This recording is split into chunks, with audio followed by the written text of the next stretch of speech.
Okay, just to finish off, I just want to prove the fact that we can get an A rating, but it does mean using HTTPS to do this. And I do have a site that's running on HTTPS, and I do have a certificate for this. I went through this demo earlier just to show how it's done, although because this requires a domain name and a purchase certificate, then it was kind of optional. But just to prove the configuration that we've made gives us an A rating.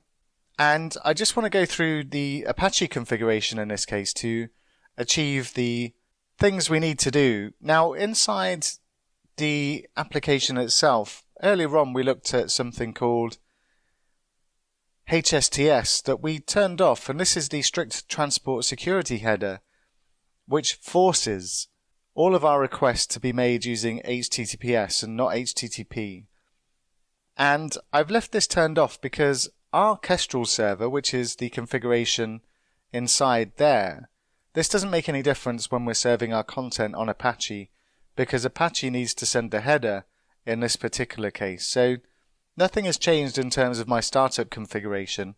That stayed the same because our Kestrel server is just a proxy, or our Apache server is proxying our request to our local host running on 5000 on the Linux server, and Apache is the web server that's responsible for sending this particular header.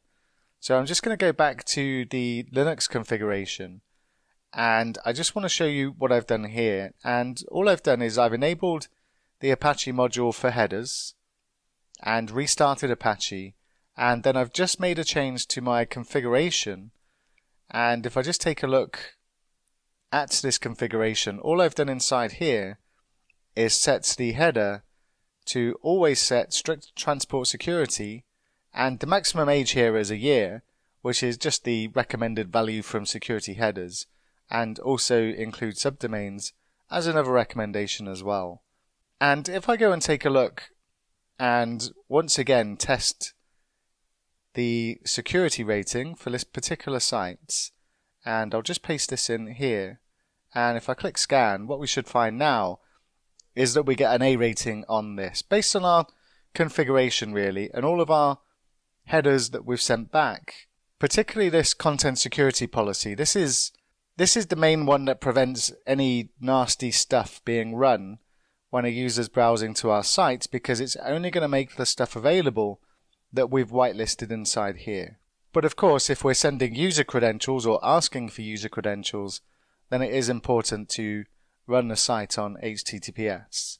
And if you're not a fan of Linux, you can breathe a sigh of relief, because we're going to move on to publishing our application in Azure next.